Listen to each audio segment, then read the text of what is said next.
किस बात की आजादी फिर?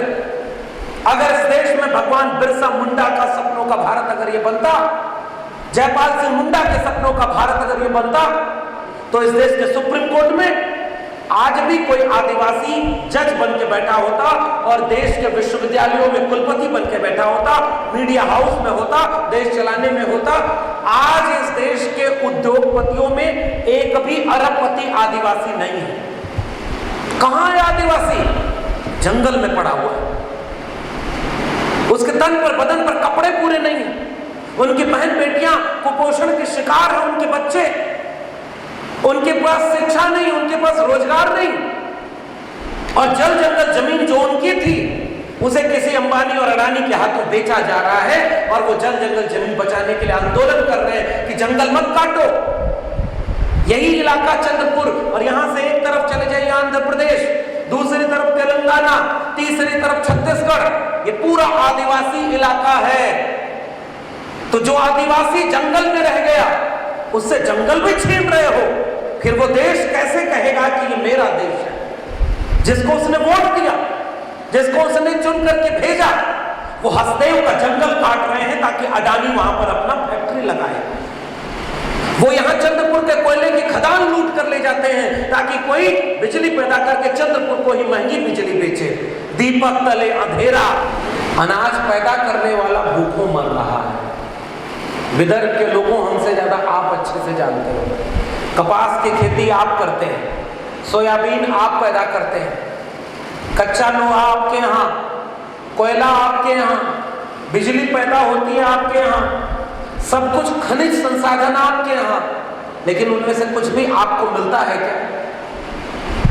आपने जिसको वोट दिया उसने एक पूंजीपति को बेच दिया, पूंजीपति आकर कंपनी लगाया, यहां से बिजली पैदा किया, खनिज लिया, सब कुछ लिया और महंगे पैसे में किसी अमीर को बेच देता है और यहाँ के लोगों को भूखमरी, बेकारी, बेहाली, जहालत और तमाम तरह की मुश्किलों को जीने के लिए छोड़ देता है।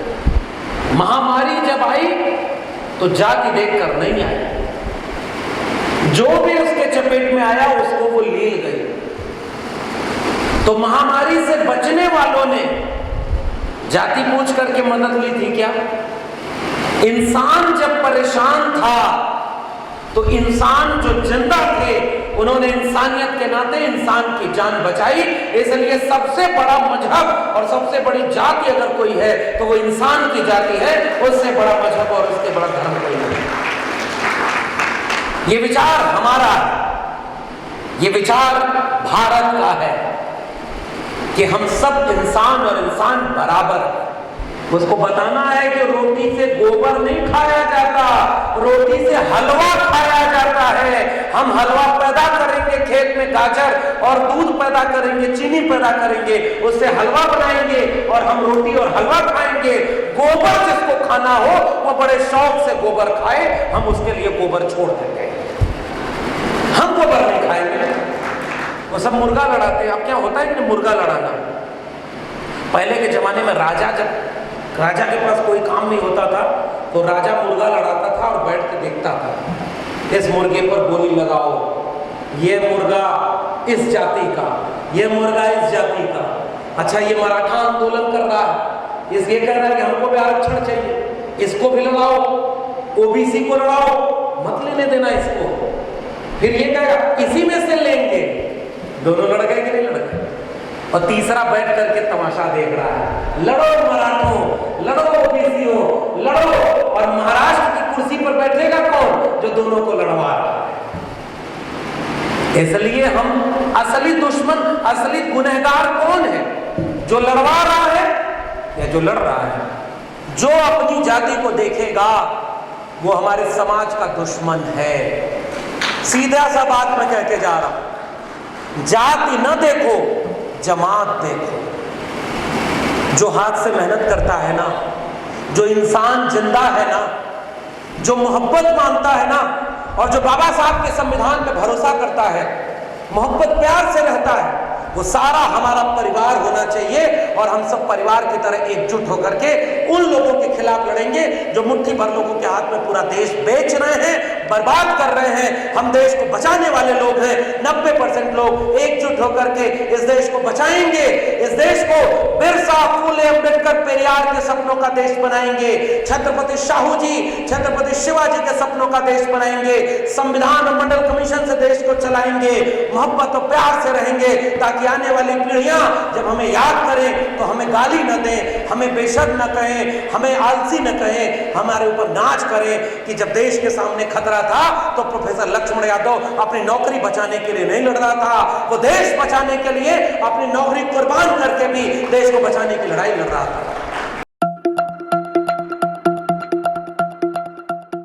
चंद महीनों से लेकर चंद वर्षों के बीच अब इस बात का फैसला होना है कि ये मुल्क किसी सांप्रदायिक नफरत की आग में झुलसेगा या बाबा साहब अम्बेडकर के संविधान की मोहब्बत की नई दुनिया बनाएगा। ऐसे मुश्किल वक्त में हम और आप यहां पर इकट्ठा हुए हैं। एक तरफ वो लोग खड़े हैं जो ये चाहते हैं कि मुट्ठी भर लोगों के हाथ में सब कुछ कब्जे में रहे, मुट्ठी भर लोग ही जमीन के मालिक हों, मुट्ठी भर लोग ही सरकारी नौकरी में हों, मुट्ठी भर लोग ही डीएम एसपी बने, मुट्ठी भर लोग ही न्यायपालिका और मीडिया में बैठे और मुट्ठी भर लोग ही देश चलाएं, और बाकी बहुत बड़ी आबादी जो इस देश की है, जो इन्हीं हाथों से मेहनत करती है, श्रम करती है, वो बंजर धरती का सीना चीर करके उसे रहने लायक बनाती है, उसमें अनाज पैदा करती है ताकि भूखे पेटों को रोटी मिल सके। वो इन्हीं हाथों से मेहनत करके कुम्हार, लोहार, बढ़ई, नाई, मोची बनती है, जो अपने हाथों से मेहनत करके इस दुनिया को रहने के लिए आसान बनाती है। जिनके लोगों ने हाथ से मेहनत करके बड़ी बड़ी इमारतें बनाई, सड़क बनाए, राजमार्ग बनाए, देश चलाने के लिए बहुत कुछ बनाया, वो इन इमारतों में रहने के मौके को नहीं पाए। पिछले दिनों में देख रहा था, मैं दिल्ली में रहता हूं, दिल्ली में नया संसद भवन बन रहा था। कोरोना में कोविड आया, जब कोविड आया तो जाति पूछ करके नहीं आया कि कुर्मी को कोविड होगा या कुर्मी को होगा, मराठा को होगा या ओबीसी को होगा, आदिवासी को होगा या शेड्यूल कास्ट को, जाति नहीं पूछी थी ना। महामारी जब आई तो जाति देखकर नहीं आई, जो भी उसके चपेट में आया उसको वो लील गई। तो महामारी से बचने वालों ने जाति पूछ करके मदद ली थी क्या? अगर ऑक्सीजन का सिलेंडर किसी को चाहिए था और किसी के घर में कोई मर रहा था तो सिलेंडर लेकर के कोई भी अगर मदद करने पहुंच गया तो क्या किसी ने जाति पूछी, धर्म पूछा, मजहब पूछा? मैं तो हिंदू हूं, हिंदू का ही सिलेंडर लूंगा, मैं मुसलमान हूं, मुसलमान का ही सिलेंडर चाहिए, ऐसा कुछ भी नहीं हुआ। इंसान जब परेशान था तो इंसान जो जिंदा थे उन्होंने इंसानियत के नाते इंसान की जान बचाई। इसलिए सबसे बड़ा मजहब और सबसे बड़ी जाति अगर कोई है तो वो इंसान की जाति है, उससे बड़ा मजहब और उससे बड़ा धर्म कोई नहीं। ये विचार हमारा है, ये विचार भारत का है कि हम सब इंसान और इंसान बराबर हैं। लेकिन मैं वही सोच रहा था कि उसी कोरोना में अस्पताल खुले हुए थे, इबादत घर बंद थे। जिसे इबादत करनी थी वो अपने घर में इबादत कर रहा था, जिसे भी अपने खुदा को, अपने भगवान को, अपने गुरु को, अपने गॉड को याद करना था वो दिल में याद कर रहा था। और बचाने का काम इस देश के अस्पताल कर रहे थे, सरकारी अस्पताल की प्राइवेट अस्पताल। सरकारी ना, प्राइवेट तो बंद थे।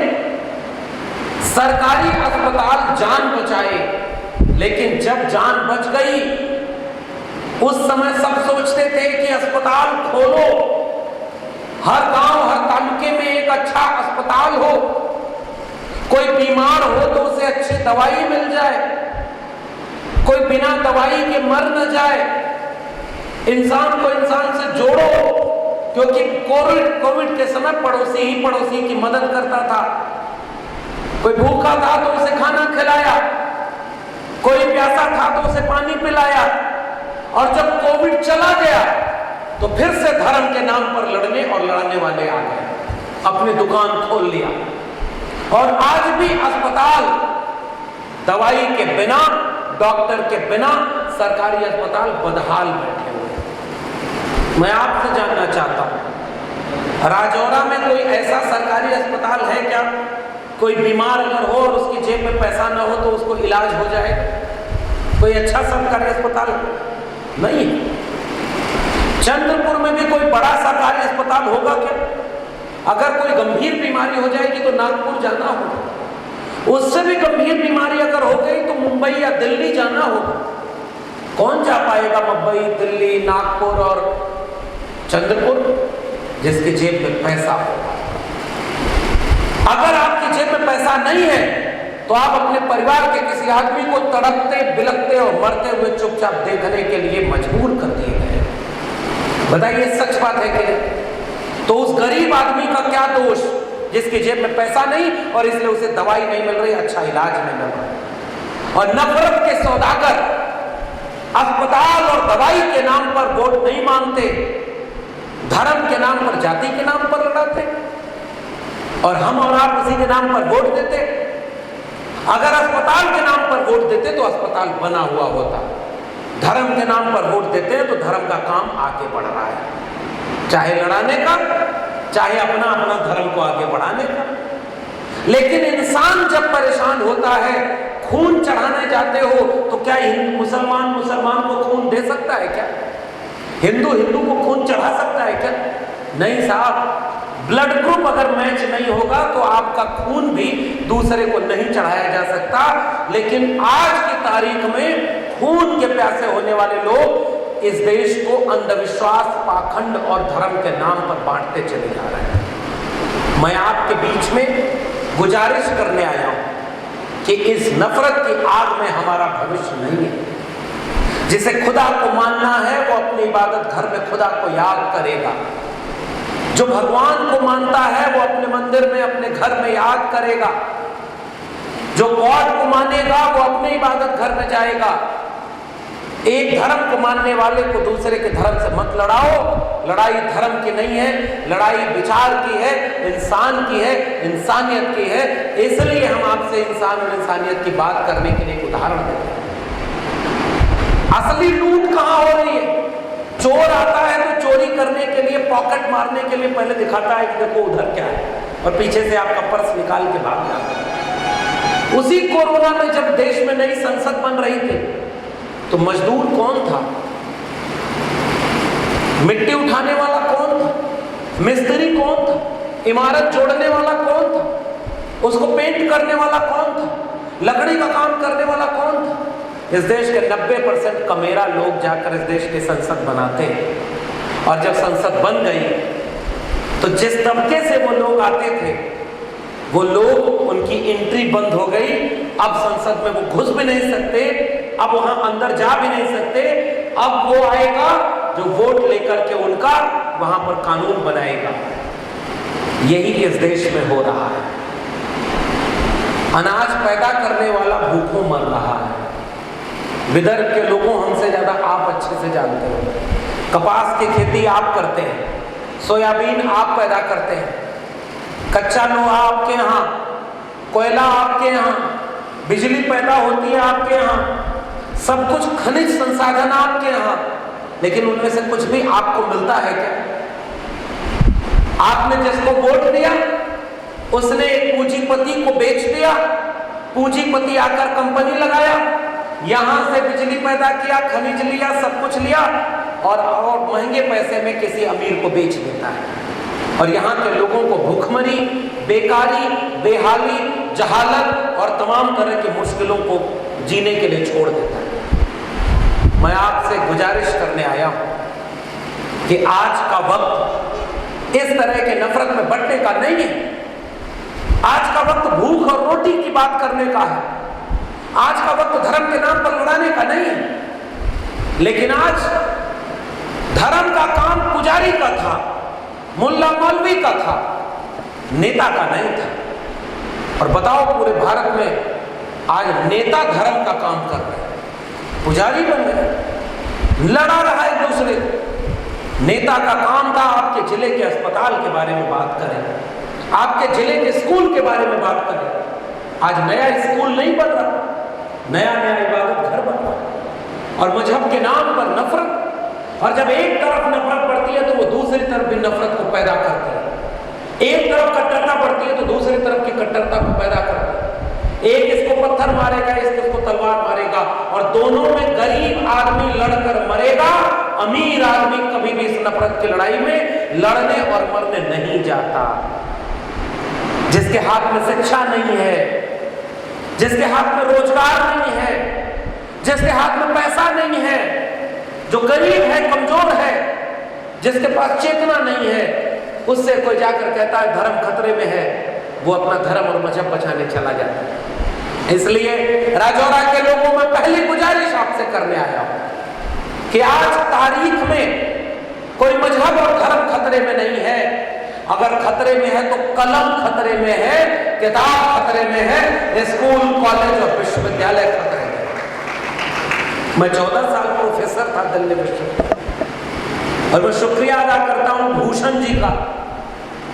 भूषण जी को जब पता चला कि मैं गोलपीपरी के कार्यक्रम में आ रहा हूं, बड़ा कार्यक्रम, कम से कम हजारों की भीड़ में रात को माताएं, बहनें, बच्चे, बुजुर्ग, नौजवान हजारों की तादाद में बैठे थे।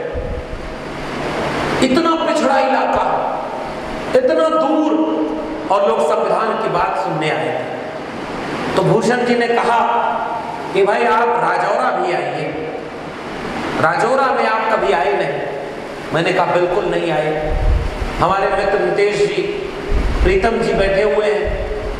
प्रीतम जी आवाज इंडिया टीवी, उसके बहाने नागपुर, महाराष्ट्र जब भी आने का मौका मुझे मिला, मैं आवाज इंडिया टीवी के लोगों को बहुत देर से देखता हूं, पसंद करता हूं कि बहुत अच्छा काम कर रहे हैं। बहुत 2-3 साल से इन लोगों का आग्रह था कि आप गोलपीपरी की तरफ आइए, मैं नहीं आ पा रहा था। लेकिन इस बार नितेश जी और प्रीतम जी ने ऐसी योजना बनाई और मुझे भी उन लोगों से मिलने का मौका मिला। उसके बाद भूषण जी का फोन आया। भूषण जी ने कहा कि आप वहां आ ही रहे हैं तो एक दिन यहां भी कार्यक्रम हो। तो मैं शुक्रिया अदा करता हूं भूषण जी का, जिनके बहाने और इनकी पूरी टीम के बहाने, जिनकी तस्वीरें लगी हुई हैं, ये लोग संविधान पर कार्यक्रम रखते हैं और आज हम और आपके बीच में। इसलिए अगर हमारी विचारधारा किसी से मेल खा रही है तो न्यूनतम सहमति पर हम आपके साथ खड़े हों, यही हमारा आज का समय है। 10 बातें हैं, 10 में 6 बातें हमारी नहीं मिल रही है, झगड़ा हो रहा। ये आलोचना करने में समय मत खराब करिए कि हमारी उस जाति बिरादरी का आदमी ठीक नहीं है, सब उनको वोट देता है, वो नहीं ठीक है, वो उनको वोट देता है। क्योंकि आज की तारीख में जो है उसी से काम लेना है। तो जहां 10 में से 6 बात अगर नहीं मिल रही है, कोई बात नहीं, 4 मिल रही है, आइए हम और 4 आप सब मिलकर उन 4 बातों के लिए आज लड़ाई लड़ लें। जब बाबा साहब अम्बेडकर का संविधान बचेगा, स्कूल, कॉलेज, विश्वविद्यालय बचेंगे, तो हम बाकी बातों के लिए आपस में बैठकर लड़ाई लड़ लें। ये मेरा निवेदन आपसे है, क्योंकि प्योर आदमी तो यहां कुछ बचा नहीं। प्योर पीने के लिए पानी नहीं बचा है।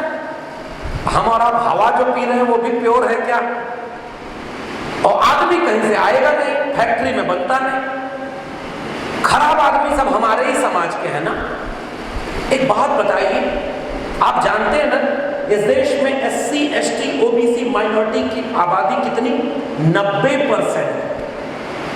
यानी 140 करोड़ अगर हैं तो 140 करोड़ में से 125 करोड़ कौन है? लगभग हम लोग। एससी, एसटी, ओबीसी, माइनॉरिटी और 125 करोड़ 90% कहां है?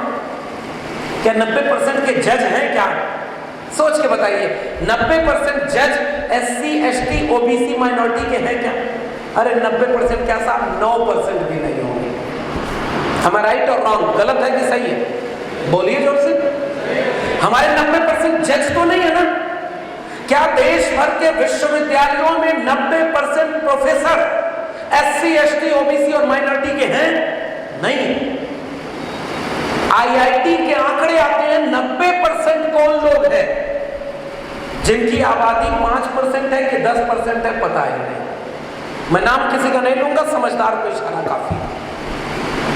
यानी अगर किसी की आबादी 10% है और वो 90% प्रोफेसर है, 90% वाइस चांसलर है, 90% सुप्रीम कोर्ट में जज है, 90% वकील है, 90% बिजनेसमैन है, मीडिया में 90% वो है, डीएम और एसपी 90% वो हैं, तो देश किसका है? ये सवाल मेरा आपसे है, क्या देश के एससी, एसटी, ओबीसी 90% लोग गरीब, कमजोर, भिखमंगे और बीमार, बेकार की तरह देश में जनसंख्या रजिस्टर में दर्ज किए वाले आंकड़े हैं कि वो भी इंसान है? इस देश में आबादी 7.5% आदिवासियों की, शेड्यूल्ड ट्राइब, जल जंगल जमीन पर 7.5% आबादी, उसका हक होना चाहिए। पता है आपको इस देश के सुप्रीम कोर्ट में एक भी आदिवासी जज है कि नहीं है? बताइए। तो जो 8%, अब तो कह रहे हैं आबादी बढ़ के 9% हो गई। 9% आबादी जिस आदिवासी कम्युनिटी की है, उसका 9% भी जज नहीं है, उसका 9% भी वाइस चांसलर नहीं है, उसका 9% मीडिया में एक आदमी भी आदिवासी नहीं है। पता है आपको? और आजादी का अमृत काल चल रहा है। 75 साल हो गए इस देश को अंग्रेजों से आजाद हुए। किस बात की आजादी फिर? अगर इस देश में भगवान बिरसा मुंडा का सपनों का भारत अगर ये बनता, जयपाल सिंह मुंडा के सपनों का भारत अगर ये बनता, तो इस देश के सुप्रीम कोर्ट में आज भी कोई आदिवासी जज बन के बैठा होता और देश के विश्वविद्यालयों में कुलपति बन के बैठा होता, मीडिया हाउस में होता, देश चलाने में होता। आज इस देश के उद्योगपतियों में एक भी अरबपति आदिवासी नहीं है। कहां है आदिवासी? जंगल में पड़ा हुआ है। उसके तन पर, बदन पर कपड़े पूरे नहीं है। उनकी बहन बेटियां कुपोषण के शिकार हैं, उनके बच्चे, उनके पास शिक्षा नहीं, उनके पास रोजगार नहीं, और जल जंगल जमीन जो उनकी थी उसे किसी अंबानी और अडानी के हाथों बेचा जा रहा है, और वो जल जंगल जमीन बचाने के लिए आंदोलन कर रहे हैं कि जंगल मत काटो। यही इलाका चंद्रपुर, और यहां से एक तरफ चले जाइए आंध्र प्रदेश, दूसरी तरफ तेलंगाना, तीसरी तरफ छत्तीसगढ़, ये पूरा आदिवासी इलाका है। तो जो आदिवासी जंगल में रह गया, उससे जंगल भी छीन रहे हो, फिर वो देश कैसे कहेगा कि ये मेरा देश है? जिसको उसने वोट दिया, जिसको उसने चुन करके भेजा, वो हसदेव का जंगल काट रहे हैं ताकि अडानी वहां पर अपना फैक्ट्री लगाए। वो यहां चंद्रपुर के कोयले की खदान लूट कर ले जाते हैं ताकि कोई बिजली पैदा करके चंद्रपुर को ही महंगी बिजली बेचे। दीपक तले अंधेरा।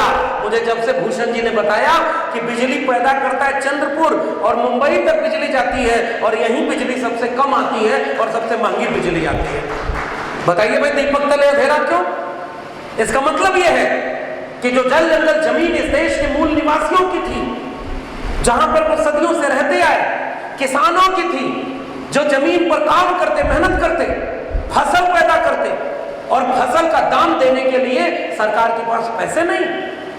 तो क्यों बोला था फकीर ने कि साल 2022 तक किसानों की आय हम दुगनी कर देंगे? हुई क्या दुगनी आय? पता है क्या दुगना हुआ? किसानों के ऊपर कर्जा 48,000 करोड़ के आसपास था, 74,000 करोड़ रुपए इस समय किसानों के ऊपर कर्जा बढ़ गया। मैं जब दिल्ली में रहता था तो विदर्भ इलाके की खबर जानते हैं दिल्ली में कब आती थी? जब कोई किसान आत्महत्या कर लेता था। बताइए सही कह रहा हूं कि गलत कह रहा हूं? किसानों का दर्द पूछने वाला कोई है? और जब किसानों का आंदोलन करना पड़ा तो आंदोलन को कैसे अपमानित किया गया कि आतंकवादी, खालिस्तानी, कील लगा दी। देखा आपने तस्वीरों में भी, बुलडोजर चला दिया, जमीन खोद दी। हरियाणा में चुनाव हो रहा है, वहां के किसान इस बार सबक सिखाएंगे कि जो बुलडोजर किसानों के ऊपर चलाए हो वो बुलडोजर पलट कर अब तुम्हारे ऊपर वोट के जरिए चलने वाला है और बाबा साहब के संविधान को बचा करके वहां के लोग तानाशाही सरकार को बदल नहीं आ रहे। तो बताओ, आदिवासी जल जंगल जमीन भी नहीं बचा पाएगा, उनकी बहन बेटियों के साथ बलात्कार हो, अन्याय हो, अत्याचार हो, वो कैसे कहेगा कि ये मेरा मुल्क है, मुझे इसमें न्याय मिलता है? और मैं तो महाराष्ट्र की जमीन पर हूं। बताइए दलित आंदोलन कितना मजबूत। ये महाराष्ट्र की जमीन छत्रपति शिवाजी महाराज की जमीन थी और शिवाजी राय ने हिंदू मुस्लिम की लड़ाई लड़ी थी क्या? अभी हमारे संचालक महोदय कार्यक्रम जब शुरू कर रहे थे, कितना गजब का नारा आपने लगाया। मैं तो आपको बधाई देता हूं। जब आप शिवाजी को याद कर रहे थे तो वो जज्बा महसूस हो रहा था कि हम अपने पुरखे को याद कर रहे हैं। बहुत गजब का आपका नारा। शिवाजी को हम दिल से याद करते हैं। शिवाजी अगर हिंदू मुस्लिम की लड़ाई लड़ते तो क्या हम शिवाजी को इस तरह से याद कर पाते क्या? नहीं। शिवाजी कुणबी किसान कमेरा लोगों को ऐसा शासन चलाए जिसमें प्रजा का फायदा हो, प्रजा को लाभ हो, प्रजा का हित हो। और कौन थे वो लोग जो शिवाजी का राज तिलक करने से मना कर दिए? सही है कि गलत है? जिसके हाथ में तलवार, जिसकी ताकत तलवार में, जो युद्ध जीत जाए, जो साबित कर दे कि वो राजा है, कौन मना कर दिया कि उस राजा का भी तिलक नहीं होने देंगे क्योंकि वो शूद्र है? अरे भाई ये क्या हो गया? जाति कहां से आ गई? और उनका राज्याभिषेक नहीं किया, बनारस से पंडित को बुलाया। 2 बार राज तिलक हुआ शिवाजी का और दूसरी बार धोखे से राज तिलक करवाया गया और कहा गया कि ग्रह नक्षत्र जो खराब है वो सब ठीक हो जाएगा, आप बड़े सम्राट बनोगे। अरे उस सब की जरूरत नहीं थी। शिवाजी के हाथ में ताकत थी, वो अपने समय में सबसे बड़े छत्रपति बन गए। उनके लिए किसी राज तिलक की जरूरत की मोहताज नहीं थे। और जिस शिवाजी को नाम पर, ये धर्म के नाम पर लड़ाने वाले नेता, वो कहते हैं कि वो मुसलमानों के खिलाफ लड़े थे, हिंदू राष्ट्र बनाना चाहते थे। नहीं रे भाई, शिवाजी हिंदू होते तो तुम राज तिलक करने से उनको मना नहीं किए होते। मेरा सवाल है, बताओ शिवाजी पर बात करने वाले क्यों? मूर्ति बना रहे हैं सब आजकल, तो एक बारिश में मूर्ति भी गिर जा रही है शिवाजी की। इससे बड़ा अपमान क्या होगा? लूट और झूठ का। शिवाजी की सेना में कई इब्राहिम से लेकर के कई मुसलमान उनकी सेना में उनके तरफ से लड़ रहे थे। अगर शिवाजी मुसलमानों के खिलाफ लड़ते तो मुसलमान शिवाजी की सेना में होते क्या? इसका मतलब हिंदू मुसलमान की लड़ाई शिवाजी की लड़ाई नहीं थी। अकबर की तरफ से राणा प्रताप के खिलाफ लड़ने जो सेना गई, उसके सेनापति का नाम क्या था? मुसलमान था क्या? हिंदू था, राजा मान सिंह। और राणा प्रताप की तरफ से अकबर के खिलाफ लड़ने जो सेना आ रही थी, उस सेना का मुख्य तोपची एक मुसलमान था। और आज इस देश को हिंदू और मुसलमान के नाम पर रोज लड़ाओ? नहीं भाई, हमारे राजा राजा से लड़ रहे थे, लेकिन आज तुम धर्म की बात क्यों करते हो? यही पता चला कि कुछ दूर बगल में एक जिला है अमरावती, हमारे प्रीतम भाई कहानी बता रहे थे और बड़ी मार्मिक कहानी बताई। इससे मेरा पैगाम, ये वैचारिक मंच है, राजनीतिक बात नहीं करूंगा, लेकिन कुछ बात इशारे में बताना जरूरी है कि हमारे आने वाली पीढ़ी वीडियो देख करके रोटी में गोबर लपेट करके खाने न लगे। उसको बताना है कि रोटी से गोबर नहीं खाया जाता, रोटी से हलवा खाया जाता है। हम हलवा पैदा करेंगे खेत में, गाजर और दूध पैदा करेंगे, चीनी पैदा करेंगे, उससे हलवा बनाएंगे और हम रोटी और हलवा खाएंगे। गोबर जिसको खाना हो वो बड़े शौक से गोबर खाए, हम उसके लिए गोबर छोड़ देंगे, हम गोबर नहीं खाएंगे। आजकल चल रहा है कि ना गोबर खिला रहा है। भाई बताइए क्या देश हो गया? दुनिया में बाकी जगह गोबर नहीं है क्या? अच्छा, तो बाकी देशों में भी गोबर है, तो वहां का नासा क्यों नहीं खोज पा रहा है गोबर में विज्ञान है? भाई खाते रहो गोबर। हमारे पुरखों ने हमें गोबर खाना नहीं सिखाया, हमारे पुरखों ने अनाज पैदा किया, हमारे पुरखों ने पहचान बताई। धोबी जो पैदा हुआ ना, धोबी, उसने शोध करके बताया कि किस मिट्टी से कपड़ा साफ किया जा सकता है। Am I right or wrong?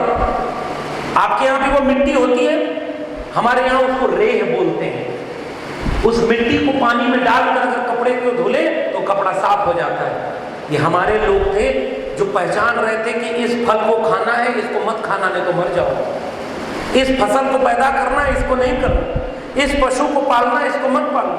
इसका दूध पीना, इसका ये करना, वो कोई ऐसी चीज। तो असली रिसर्चर तो हमारे लोग थे जो ब्रेन लगा करके इस दुनिया को रहने लायक बने। और जब मॉडर्न यूनिवर्सिटीज बनी तो हमारे लोगों को उसमें एंट्री नहीं। एक बच्चा बैठा हुआ है, अभी आके हमसे मिला तो मैं बहुत खुश हुआ जब इस नौजवान ने बताया कि मैं यहीं का रहने वाला हूं और मैं BHU यानी बनारस हिंदू यूनिवर्सिटी में वहां से ग्रेजुएशन मैंने किया।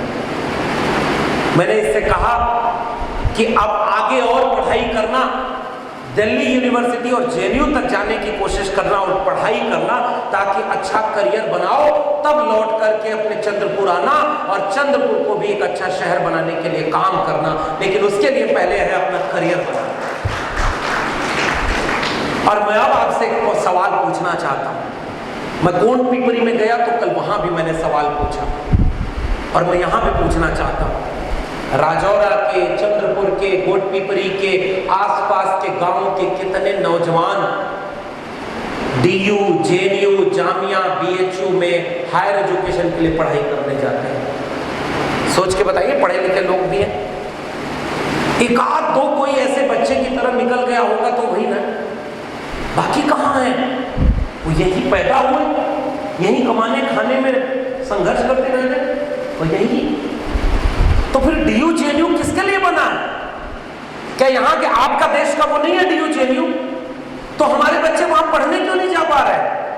क्योंकि हमारे यहाँ स्कूल अच्छा नहीं है। हमारे यहाँ स्कूलों में पढ़ाई नहीं होती, सरकारी स्कूलों में, और प्राइवेट स्कूलों में वहां जाते हैं जहां महंगी फीस है। तो जो अमीर है वो अपने बच्चों को प्राइवेट स्कूलों में पढ़ाता है और गरीब के बच्चों को अच्छी शिक्षा नहीं मिल पाती। जब अच्छी शिक्षा नहीं मिली तो अच्छा रोजगार मिलेगा क्या? जब शिक्षा भी नहीं, रोजगार भी नहीं, तो बताओ वो बुद्धि से भी पैदल और हाथ भी बेरोजगार। तो अचानक कोई नेता आके कहेगा, यही अमरावती वाले, कि चलो उनके घर के सामने हनुमान चालीसा पढ़ने जाना है, सड़क पर पढ़ेंगे, मस्जिद के सामने पढ़ेंगे। तो आपका बेटा न शिक्षित है न रोजगार है, तो सबसे पहले वही जाएगा कि नहीं जाएगा? त्योहार आ रहा है, सबसे पहले उसमें कूदने कौन जाएगा? कोई डॉक्टर, इंजीनियर, वकील, प्रोफेसर, DM, SP, नेता, इनके बच्चे किसी धार्मिक जुलूस में जाते हैं क्या? मैं आपसे सवाल पूछना चाहता हूं। गरीब के बच्चे जा रहे हैं, गरीब के बच्चों को उसमें झोंका हुआ है। धर्म के नाम पर भीड़ बन गए हमारे लोग, और उनके बच्चे DU में पढ़ रहे, JNU में पढ़ रहे, जामिया में पढ़ रहे, और महंगी अगर उनकी जेब में पैसा है तो वो MIT, अशोका, गलगोटिया और लवली प्रोफेशनल यूनिवर्सिटी में पढ़ रहे, और वहां से पढ़ के विदेश में पढ़ाई करने जा रहे हैं, करोड़ों रुपया कमा रहे हैं। और वही नेता हमारे इलाके में आके कहता है कि धर्म खतरे में है, और हमारे आपके घर का बच्चा धर्म बचाने चला जाता है और हिंदू को मुस्लिम से लड़ाते हैं, हिंदू को मुस्लिम से लड़ा करके अपनी राजनीतिक रोटी सेकते हैं। उनका बेटा कभी धर्म बचाने नहीं आता। बताओ ये हमारे साथ धोखा हो रहा है कि नहीं हो रहा? क्यों नहीं तुम स्कूल बचाने आते? मैं तुमसे कहना चाहता हूं, इस देश का स्कूल खतरे में है। तुम्हारा कोई धर्म बचाने वाला नेता स्कूल बचाने के लिए आंदोलन करने क्यों नहीं आता? बल्लारपुर से जब राजौरा आ रहे थे तो जिस पुल से आ रहे थे वो पुल इतना खराब था, 75 साल में वही पुल बना है। अब दूसरा बन रहा है, पता नहीं कितने साल चलेगा, जहां सब चलने को सड़क नहीं, आने जाने को रास्ता नहीं। मोबाइल नेटवर्क यहाँ कई इलाके ऐसे हैं जहां मोबाइल ही काम नहीं करता, और दिल्ली में बैठ के वो नेता बोलता है कि हाईटेक इंडिया, न्यू इंडिया बनाएंगे। अरे कहां बना रहे भाई, जहां सड़क ही नहीं है, बैंक ही नहीं है। मैं गोंद पिपरी गया था उस इलाके में चले जाइए, एटीएम नहीं मिलेगा। और यहां पर क्या है, ऑनलाइन इंडिया बनाया जा रहा है, सब कुछ ऑनलाइन हो जाए, अमीरों के लिए, ताकतवर मुट्ठी भर लोगों के लिए, और हमारे लोग ऐसे ही गरीब बने रहे। ये जितनी तस्वीरें लगी हैं महापुरुषों की, ये यही भारत बनाना चाहते थे कि इसमें खाई पैदा हो जाए। एक ऐसा भारत जो 90% है, जिसके पास शिक्षा नहीं, जिसके पास रोजगार नहीं, भरपेट रोटी खाने को नहीं है, रहने को मकान ढंग से नहीं है, बीमार हो गया तो दवाई नहीं, बच्चों को पढ़ाई नहीं, उनके जेब में कमाई नहीं, खेत को सिंचाई नहीं, और उनके ऊपर कोई अन्याय हो जाए तो उसकी कोई सुनवाई नहीं।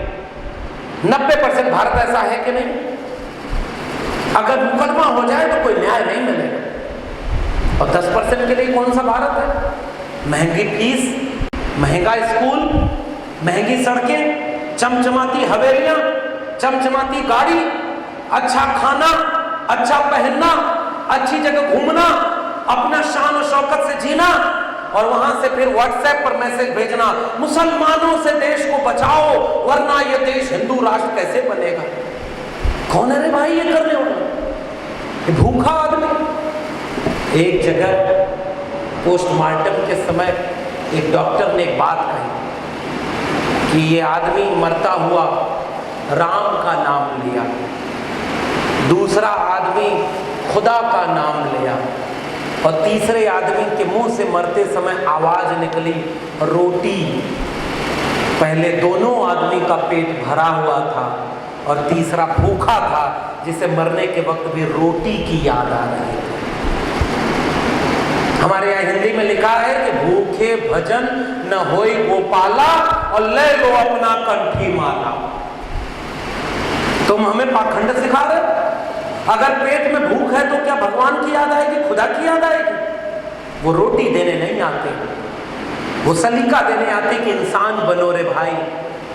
कोई पैगंबर मोहम्मद साहब रहा होगा या कोई गौतम बुद्ध रहा होगा, कोई भी रहा होगा, जिस भी धर्म को मानते हो, उसने इंसान बनने का नसीहत दी होगी, पैगाम दिया होगा। और आज आप हमारे लोगों को इंसान से दुश्मन बनाया जा रहा है। बताइए दिल्ली की राजनीति ये कर रही है? और जिस टीवी चैनल को आप देखते हैं उस पर आपके बच्चों की खबर है क्या? कितनी बार दिल्ली के चैनल पर चंद्रपुर के इलाके की कोई पीड़ा और दर्द सुनाई देता है? विदर्भ के इलाकों के किसानों पर कोई शो होता है क्या? वो सब मुर्गा लड़ाते हैं। अब क्या होता है कि मुर्गा लड़ाना, पहले के जमाने में जब राजा के पास कोई काम नहीं होता था तो राजा मुर्गा लड़ाता था और बैठ के देखता था, इस मुर्गे पर गोली लगाओ, ये मुर्गा इस जाति का, ये मुर्गा इस जाति का, अच्छा ये मराठा आंदोलन कर रहा है, ये कह रहा है कि हमको भी आरक्षण चाहिए, इसको भी लड़ाओ, ओबीसी को लड़ाओ, मत लेने देना इसको। फिर ये कहेगा इसी में से लेंगे। दोनों लड़ गए कि नहीं लड़ गए? और तीसरा बैठ करके तमाशा देख रहा है, लड़ो मराठों, लड़ो ओबीसीओ, लड़ो। और महाराष्ट्र की कुर्सी पर बैठेगा कौन? जो दोनों को लड़वा रहा है। इसलिए हम असली दुश्मन, असली गुनहगार कौन है?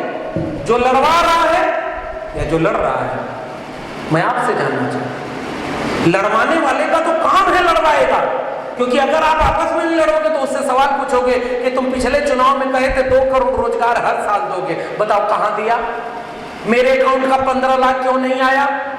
मेरा चंद्रपुर स्मार्ट सिटी कब बनेगा? मेरा राजौरा स्मार्ट गांव कब बनेगा? चंद्रपुर से दिल्ली की बुलेट ट्रेन कब चलेगी? हमारे लोगों के अच्छे दिन कब आएंगे? किसानों की आय 2022 में दुगुना करनी थी, 2024 आ गया, क्यों नहीं किया? बताओ, तुमने एक भी वादा पूरा नहीं किया। और तुमने कहा था भ्रष्टाचार रोकेंगे, इलेक्टोरल बॉन्ड के नाम पर तुमने देश का चंदा लूट लिया, और जिसका चंदा लूटा उसको धंधा दिया, और जिसने धंधा करने में चंदा नहीं दिया उसके घर ईडी सीबीआई भेज दी। बताओ ये क्या किया तुमने? क्योंकि जब आप आपस में नहीं लड़ोगे तो उससे सवाल पूछोगे, और सवाल का जवाब उसके पास है नहीं, तो फिर वो कह देगा आदिवासियों, धनगर को भी अब आदिवासी में शामिल किया जाएगा। तो आदिवासी अपना सारा काम छोड़ के क्या करेगा? हमारे आरक्षण में किसी और को शामिल मत करो, हम 50,000 का जुलूस निकालेंगे। दूसरा समाज फिर परसों जुलूस निकालेगा, हमको आदिवासी बनाओ। कौन गलत है कौन सही बताओ? मराठा कह रहा है हम भी ओबीसी हैं, तो ओबीसी कह रहा है कि अलग से मांग लो, क्योंकि इस देश में अलग से ईडब्ल्यूएस को आरक्षण दे दिया गरीबी के नाम पर। हमें तो वैसे ही 52% आबादी ओबीसी के, 52 में 27% हमको मिला, लागू कहीं हुआ नहीं, ऊपर से और भीड़ तुम बढ़ा रहे हो। तुम अगर ताकतवर हो तो अपना 5% 10% अलग से मांग लो, या मंडल कमीशन ने कहा था 52% आबादी को 52% आरक्षण मिलना चाहिए, आरक्षण 27 से बढ़ा के 52% कर दो, तब जिसको शामिल करना होगा कर लेना, हम इसके लिए समर्थन में तैयार बैठे। ये बात कौन करेगा? जो समझदार होगा, जागरूक होगा, पढ़ा लिखा होगा। तो पढ़ा लिखा जो होगा उसको क्या करो, उसको झूठे मुकदमे में फंसा दो, उसको आपस में लड़ा दो, और अगर न माने तो उसकी पार्टी तोड़ दो। पार्टी तोड़ने वाला उदाहरण महाराष्ट्र से ज्यादा बेहतर कौन समझ सकता है? देश के प्रधानमंत्री महाराष्ट्र में आके भाषण दे रहे थे। इस देश का सबसे बड़ा भ्रष्टाचारी कौन? अगर हमारी सरकार आई तो हम इनको जेल में भेजेंगे और ये जेल में जाएंगे, चक्की पीसिंग, चक्की पीसिंग, चक्की पीसिंग। 24 घंटा बीता नहीं और उसी भ्रष्टाचारी को उसकी पार्टी तोड़वाकर, अपनी पार्टी का समर्थन दिलवाकर डिप्टी सीएम बना दिया, और उसके बाद भाषण देके चला गया। फकीर आदमी था ना, झोला लेके विदेश घूमने चला गया। और आप और हम तो मूर्ख बन गए। भाई तुम कल जिसको कह रहे थे भ्रष्टाचारी, कौन सी वॉशिंग मशीन थी जिसमें तुमने डाला और महाराष्ट्र का डिप्टी सीएम बना दिया? कौन सी ये भ्रष्टाचार की मशीन है? तुम्हारा तो कुत्ता टॉमी और हमारा कुत्ता कुत्ता, ये कहां से होता है रे भाई? अभी जा करके पार्टी तोड़ करके उनकी सरकार चला रहे हो। ये पैसा कहां से आया? इलेक्टोरल बॉन्ड से आया। जानते हैं ना इलेक्टोरल बॉन्ड?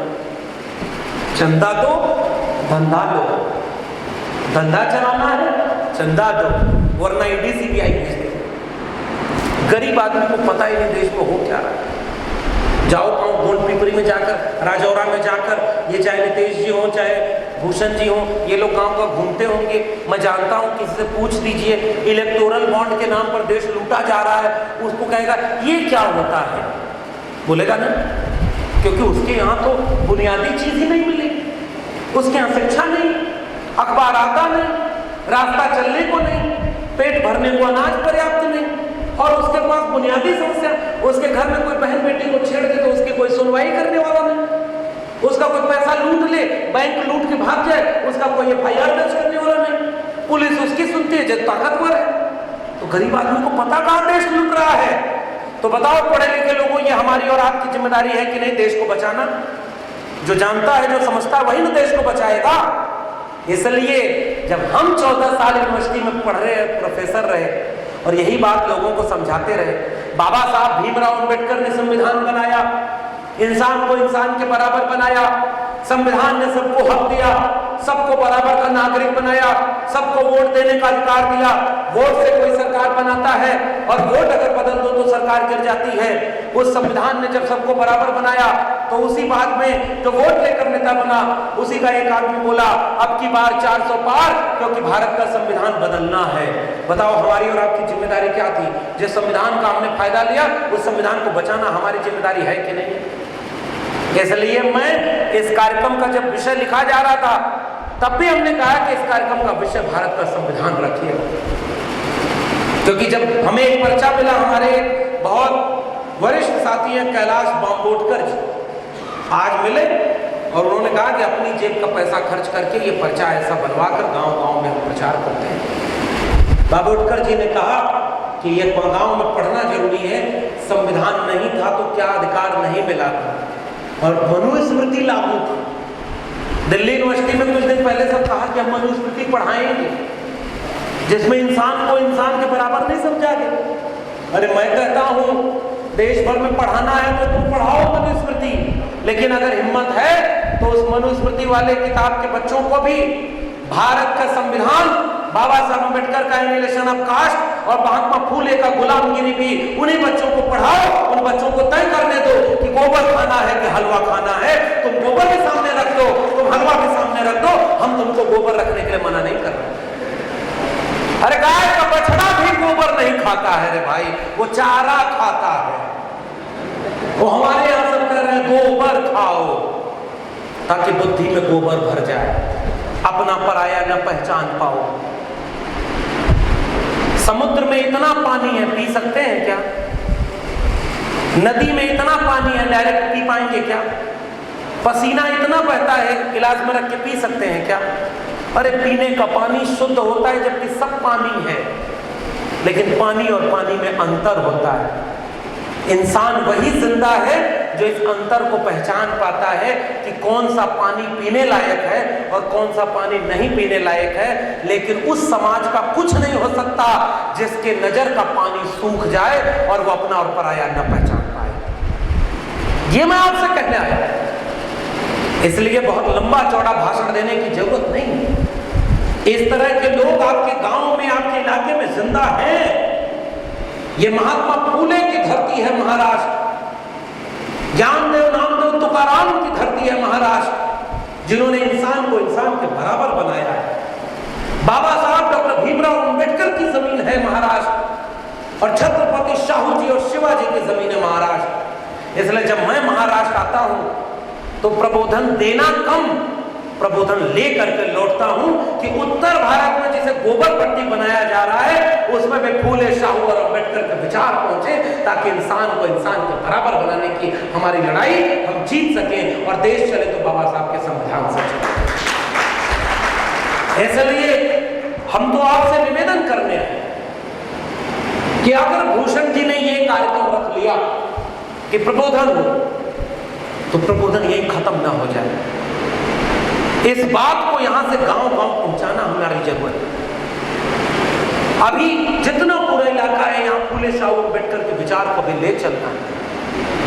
लेकिन याद रखना, अगर न्यूनतम सहमति बनाएंगे, एक बात और सोचिए, जो लोग बाबा साहब अंबेडकर का नाम लेते हैं सबसे तेज, वो आज किसका साथ दे रहे हैं, डायरेक्ट और इनडायरेक्ट? इशारे में बोलूं, ज्यादा बोलने की जरूरत तो नहीं। हला की लड़ाई में दो बिल्लियां आपस में लड़ रही थी, गोलपीपरी में भी यही कहानी सुनाया। एक बंदर आया, बंदर ने कहा बिल्लियों लड़ो, हम आए हैं चीफ जस्टिस, न्याय करेंगे। तराजू लेकर एक तरफ रोटी रखा, दूसरी तरफ रखा, जिधर रोटी ज्यादा तो इधर से तोड़कर खा लिया तो इधर ज्यादा हो, इधर से तोड़कर खाया तो इधर ज्यादा हो, इधर से तोड़ के खाया इधर ज्यादा हो। और खाते खाते जब दोनों तरफ की रोटी खत्म हो गई, तराजू एकदम बराबर हो गई, तो बंदर ने कहा लो बिल्लियों, देखो हमने कितना बढ़िया जस्टिस किया है, देखो कितना न्याय है, जितनी भूखी तुम हो उतनी भूखी ये भी है। और दोनों बिल्लियां खुश होकर के कहीं वाह क्या न्याय हुआ है हमारे साथ। उनको पता ही नहीं कि उनके हिस्से की रोटी बंदर खा के चला गया। हमारे आपस की लड़ाई में कोई तीसरा रोटी खा रहा है। मैं फिर से निवेदन करूंगा, 10 में 5 बातें 6 बातें झगड़े की हो, कुछ दिन के लिए भूल जाइए। न्यूनतम सहमति पर अधिकतम एकता बनाना हो। न्यूनतम सहमति, समझ रहे ना, मिनिमम अलायंस, मैक्सिमम अलायंस की जरूरत नहीं। और हां, बड़े दुश्मन को पहले निपटाया जाता है। ये मैं इशारे में कह रहा हूं। आज तक किसी की हिम्मत नहीं हुई थी ये बात बोलने की कि संविधान बदलना है। कोई हो तो बता दो। कोशिश की पहले भी, बिना घोषणा के बदलने की कोशिश की, इमरजेंसी लागू हुई, जनता सड़क पर उतर गई, सरकार को बदल दिया, उनको चुनाव हरा दिया। आज इमरजेंसी से ज्यादा बुरा हाल है कि नहीं? कुछ कर पा रहे हैं क्या? करना चाहते थे गोविंद पंसारे, गोली मार दी। करना चाहते थे नरेंद्र दाभोलकर, गोली मार दी। करना चाहते थे कलबुर्गी, मार दिया जान से। और लिखता था एक लेख गौरी लंकेश, जान ले ली उनकी। आज भी कोई उमर खालिद, जेएनयू का रिसर्च स्कॉलर, 5 साल से जेल में बंद है। आज भी कोई प्रोफेसर हैनी बाबू 4 साल हो गया जेल में बंद है। आज भी कोई पत्रकार जेल में बंद है। आज कोई बोल दे, शाम तक ईडी सीबीआई का छापा न पड़ जाए तो कह देना। कोई अगर सरकार के खिलाफ वोट डाल दे तो उसकी पार्टी तोड़ ली जाएगी, क्योंकि कोरोना में नोटबंदी से जितना पैसा लिया गया था वो विधायक और सांसद खरीदने में और अपनी पार्टी को ऑफिस बनवाने में खर्च किया गया है। जिस जिले में देखना हो कि पिछले 10 साल में एक पार्टी ने विकास क्या किया है, उस पार्टी का कार्यालय देखिएगा और अपने जिले का सरकारी स्कूल और अस्पताल देखिएगा। सरकारी स्कूल और सरकारी अस्पताल बर्बाद हो गया और जिसको आपने वोट दिया उसका 5 स्टार कार्यालय पार्टी का बन गया। पैसा कहां से आया था? नोटबंदी का पैसा था, इलेक्टोरल बॉन्ड का पैसा था, आपके चंदे का पैसा था, आपके किसानों की लूट का पैसा था। पेट्रोल 100 रुपया किया गया तो उसका मुनाफा था, डीजल 100 रुपया किया गया तो उसका मुनाफा था, एलपीजी सिलेंडर 1000 रुपया किया गया तो उसका मुनाफा था। तो कुछ मुनाफा अपने दोस्तों को दिया गया और कुछ मुनाफे से घर पूरे जिले में, पूरे भारत में अपनी पार्टी की ऑफिस खोल ली गई। और जब जो पैसा बचा उससे सांसद खरीदा जाता है, विधायक खरीदा जाता है, हमारे आपके बच्चों के लिए शिक्षा बर्बाद की जाती है। इसको डीयू जेएनयू जामिया में सेल्फ फाइनेंस कोर्स आ, जो 10 साल 15 साल पहले स्कूल डिग्री कॉलेज की फीस 2000 रुपया 4000 रुपया थी, आज 2 लाख रुपया हो रही। गरीब का बच्चा पढ़ाई करेगा क्या? लेकिन गरीब का बच्चा शिक्षा नहीं पाए, विदेशी लोगों के लिए शिक्षा का दरवाजा खोल रहे हो और गरीब का बच्चा जिंदा रहे इसलिए 80 करोड़ लोगों को 5 किलो अनाज दे रहे हो कि जिंदा रहो, हमको वोट देते रहो। जब हम दंगा कराने के लिए आवाज दें, व्हाट्सएप पर मैसेज दें, तो अपने इलाके में दंगा करने के लिए तलवार लेकर के दौड़ो, कलम लेके क्यों नहीं दौड़ो? मेरे बच्चों के हाथ में मैं कलम देखना चाहता हूं, मेरे बच्चों के हाथ में मैं किताब देखना चाहता हूं। बाबा साहब डॉक्टर भीमराव अंबेडकर कलम की ताकत से बने थे, विदेश पढ़ने गए, 32 डिग्रियां लेकर आए, 4 डिग्री पीएचडी की थी और एक भी डिग्री फर्जी नहीं थी, सारी की सारी ओरिजिनल डिग्री बाबा साहब के पास, फर्जी एक भी नहीं थी। कलम से बने थे बाबा साहब अंबेडकर। कलम सबसे बड़ा हथियार है। इस कलम ने हमें बनाया, डॉक्टर लक्ष्मण यादव को बनाने का काम इस कलम ने किया।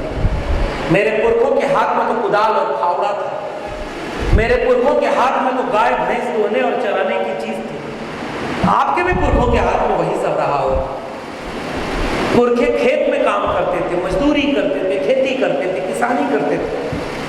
हमें कलम दिया ताकि हम अपने आने वाली पीढ़ियों के हाथ में और महंगी कलम दे करके विदेश में पढ़ने भेजें। और जिसको वोट दिया वो आपके बच्चे के हाथ से कलम छीन रहा है, तलवार पकड़ा रहा है। बताइए जायज है क्या?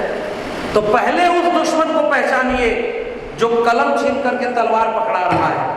तो बड़े दुश्मन से लड़ाई पहले लड़नी होती है, जो संविधान बदलने की बात करे, स्कूल कॉलेज विश्वविद्यालय बर्बाद करने की बात करे, उस दुश्मन को पहचानना होगा और हमें हिंदू मुस्लिम के नाम पर, नफरत के नाम पर लड़ाए, उस दुश्मन से बचना होगा। 75 साल हो गया, अब रिटायर होने का वक्त उनका आ गया है, रिटायर नहीं हो रहे हैं। अब बुजुर्ग आदमी को कहा जाता है कि 18-18 घंटे आपने बहुत मेहनत कर ली, अब आराम करिए, किसी और को मौका दीजिए। आखिरी महाराष्ट्र वालों जाते जाते केवल इतना कहूँगा, 2-4 महीने में आपके यहाँ भी नंबर आएगा वोट देने का। गाड़ियां घूमेंगी, झंडा लगा के घूमेंगी। मैं वो किसको वोट आप दो ये मैं नहीं बताऊंगा, लेकिन ये जरूर बताऊंगा जिसने बाबा साहब के संविधान को बदलने की बात जिस पार्टी के लोगों ने की, झूठे वादे करके पूरे देश को अंबानी अडानी के हाथों बेचने की कोशिश की, 10 लाख का सूट पहना, 8000 करोड़ के जहाज में चलने वाले लोग, आपके बच्चों को आप 5 किलो अनाज के लिए मोहताज कर दिए। हिंदू को मुसलमान से लड़ाने की कोशिश जिसने की और जिसने पॉलिटिकल पार्टियों को तोड़ करके भ्रष्टाचारियों की सरकार बनाई है, ऐसे लोगों को कभी वोट मत देना। केवल ये मैं गुजारिश आपसे साफ करके जा रहा हूं, ये लड़ाई साफ लड़ाई। नागपुर में उनका हेडक्वार्टर है, पहचान के लिए इतना काफी है, समझदार को इशारा काफी। नागपुर वाला देश चलाना जब चाहता है तो कहता है एक धर्म का देश बनाएंगे। हम बाबा साहब के नागपुर वाले हैं, हम कहेंगे कि हर धर्म के लोग इस देश में जो रहते हैं, इस देश के बराबर के नागरिक हैं। हमारा देश अगर किसी किताब से चलेगा तो वो बाबा साहब के संविधान से चलेगा और किसी किताब से हमारा देश चलने नहीं देंगे। तो नागपुर वाला रोज झगड़ा लगाएगा, आप बच के रहना, मोहब्बत और प्यार से रहना, जातियों में मत बांटना। कुछ लोग वोट लेके कहेंगे, जैसे हमारे यहाँ यूपी में है, मैं यादव हूँ तो हमारी आबादी ज्यादा है तो वोट सबका लेंगे और अपने ही जाति के लोगों को बढ़ाएंगे। तो उनसे भी जरा कॉलर पकड़ के पूछना कि वोट तो सबका लिया, अब अपनी ही जाति वाले को क्यों बढ़ा रहे? जो अपनी जाति को देखेगा वो हमारे समाज का दुश्मन है। सीधा सा बात मैं कह के जा रहा हूं, जाति न देखो, जमात देखो। जो हाथ से मेहनत करता है ना, जो इंसान जिंदा है ना, जो मोहब्बत मानता है ना, और जो बाबा साहब के संविधान में भरोसा करता है, मोहब्बत प्यार से रहता है, वो सारा हमारा परिवार होना चाहिए। और हम सब परिवार की तरह एकजुट होकर के उन लोगों के खिलाफ लड़ेंगे जो मुट्ठी भर लोगों के हाथ में पूरा देश बेच रहे हैं, बर्बाद कर रहे हैं। हम देश को बचाने वाले लोग हैं। 90% लोग एकजुट होकर के इस देश को बचाएंगे। इस देश को बिरसा, फूले, अम्बेडकर, पेरियार के सपनों का देश बनाएंगे। छत्रपति शाहू जी, छत्रपति शिवाजी के सपनों का देश बनाएंगे। संविधान और मंडल कमीशन से देश को चलाएंगे। मोहब्बत और प्यार से रहेंगे ताकि आने वाली पीढ़ियां जब हमें याद करें तो हमें गाली न दें, हमें बेशर्म न कहें, हमें आलसी न कहें, हमारे ऊपर नाच करें कि जब देश के सामने खतरा था तो प्रोफेसर लक्ष्मण यादव अपनी नौकरी बचाने के लिए नहीं लड़ रहा था, वो देश बचाने के लिए अपनी नौकरी कुर्बान करके भी देश को बचाने की लड़ाई लड़ रहा था। अभी वहां किताब आई है मेरी, और मैं तो कहूंगा भूषण जी से एक निवेदन, जितनी किताब प्रोफेसर की डायरी मैंने लिखी उस किताब में मैंने यही पीड़ा लिखी है कि स्कूल, कॉलेज, विश्वविद्यालय को बचाना क्यों जरूरी है, कलम की जरूरत क्या है। अगर आप हिंदी में पढ़ सकते हैं तो हिंदी में है, मराठी में पढ़ना चाहेंगे तो मराठी में है प्रोफेसर की डायरी, आप खरीद कर ले जाइए। आप उसको जितना कॉपी हो लेकर रखिए, गांव गांव पहुंचाइए। मेरी मदद आप ये करिए, क्योंकि कलम की लड़ाई किताब से लड़ी जाएगी। लोग जागरूक होंगे, पढ़ेंगे तो हमें बोलने की जरूरत नहीं कि क्यों डॉक्टर लक्ष्मण यादव को नौकरी से निकालकर बेरोजगार कर दिया गया। मेरे 1.5 लाख रुपए सैलरी थी, आज मेरी सैलरी नहीं है, मैं बेरोजगार हूं। लेकिन जमीर से समझौता मैंने नहीं किया, मैंने झुकना उनके सामने नहीं सीखा। वो सोचते थे कि नौकरी छीन लेंगे तो चुप हो जाएगा, डर जाएगा। पहले सैटरडे संडे खाली होता था। नीतीश जी जब गोंद पिपरी में संडे को बुलाए तो भूषण जी ने कहा कि मंडे, मैंने कहा फ्री हूं, मंडे को भी आपके बीच में रहूंगा। तो नौकरी नहीं है तो ये फायदा मिला ना। तो वो सोचते थे नौकरी छीन लेंगे तो डर जाएगा प्रोफेसर, चुप हो जाएगा। मैंने कहा कि जुल्म के साये में लब खोलेगा कौन, और हम भी चुप रहे तो फिर बोलेगा कौन। इसलिए हम ये लड़ाई लड़ने आए हैं और आप ये लड़ाई लड़िएगा। महाराष्ट्र से सबसे पहले इस बार झूठों को, लुटेरों को, भ्रष्टाचारियों को सरकार से बाहर करिएगा। ये मैं अपील आपसे करने आया हूं। मेरी मदद इतनी और करिए। बाकी जिसकी सरकार बनी उससे लड़ लेंगे, लेकिन जो हमारे बच्चों की शिक्षा को छीन रहा है, कलम को छीन रहा है, देश को बेच रहा है, उसको बताइए। और लक्ष्मण यादव की मदद करनी है तो प्रोफेसर की डायरी को पढ़िए, गिफ्ट देने के लिए अपनी जेब से खरीद कर दूसरों को भेंट करिए, फूल माला मत दीजिए। मैं शुक्रिया अदा करता हूं कि पिछले कार्यक्रम में वहां था तो वहां भी फूल माला पर इन लोगों ने ज्यादा पैसा नहीं खर्च किया था। आपने भी फूल माला पर ज्यादा पैसा नहीं खर्च किया। किताब पर खर्च करना है, कलम पर खर्च करना है, और किताब गांव गांव जाएगी। मराठी वालों को मराठी में प्रोफेसर की डायरी समझाएगी कि बचाना है तो स्कूल, कॉलेज और विश्वविद्यालय बचाना, कलम और किताब बचाना। इसलिए मेरी मदद करें। आपका प्रकाशन है चंद्रपुर का है, मराठी में प्रकाशित किया, उसने गांव गांव पहुंचाइए और समझाइए कि स्कूल, कॉलेज, विश्वविद्यालय बचेगा तो आने वाली पीढ़ियों को हम यही छोड़ कर जाएंगे। वरना 50 साल बाद की पीढ़ी के लिए हम क्या छोड़ कर जा रहे हैं? नफरत, खाई, पानी भी शुद्ध नहीं छोड़ेंगे। और पता चला अगर हम हार गए तो आने वाली पीढ़ी के बच्चों की किताब में, सिलेबस में कहीं ये ना लिखा हो गाय का गोबर खाओ, उसमें प्रोटीन मिलता है। हम इसलिए लड़ रहे हैं कि मेरे बच्चों को किताब में ये लिखा रहे, गोबर मत खाना, हलवा खाना, तर्क से सोचना, विज्ञान से सोचना, मनुष्य बनना, धर्म के नाम पर नफरत मत करना, जाति के नाम पर नफरत मत करना। तुम इंसान हो, इंसान के बराबर का भाव समझना और एक दूसरे के दुख सुख में काम आना। किसी के ऊपर मुसीबत आए तो उसके साथ हिम्मत बन के खड़े हो जाना। इंसान होने का यही तकाजा है। और अगर इंसानियत को हम आने वाली पीढ़ी के लिए छोड़कर गए तो आज के इस कार्यक्रम में मेरा 1000 किलोमीटर दूर से आना भी सफल होगा। भूषण जी का, नीतीश जी जैसे लोगों का इस तरह का मिशन आंदोलन चलाना भी सफल होगा। और मेरे ऊपर मुकदमा करके जो मुझे डराने की कोशिश कर रहे हैं, मुझे नौकरी छीनकर मुझे कमजोर करने की कोशिश कर रहे हैं, जब मेरा मिशन आंदोलन आगे बढ़ेगा तो मुझे भी आपसे हिम्मत मिलेगी। मैं आपसे हिम्मत लेकर विदा ले रहा हूं और फिर आएंगे, बार बार आएंगे, क्योंकि ये लड़ाई बहुत पहले से चल रही है। बहुत लोगों ने कुर्बानियां दी हैं, हम भी लड़ रहे हैं, हमारे बाद भी लड़ी जाएगी। और यही नहीं कि हम कोई बहुत बड़ा काम कर रहे हैं, हम तो जिम्मेदारी निभा रहे हैं साहब। कल और आएंगे नगमों की खिलती कलियां चुनने वाले, हमसे बेहतर कहने वाले, तुमसे बेहतर सुनने वाले। इसे उम्मीद के साथ आप सबसे विदा लूंगा।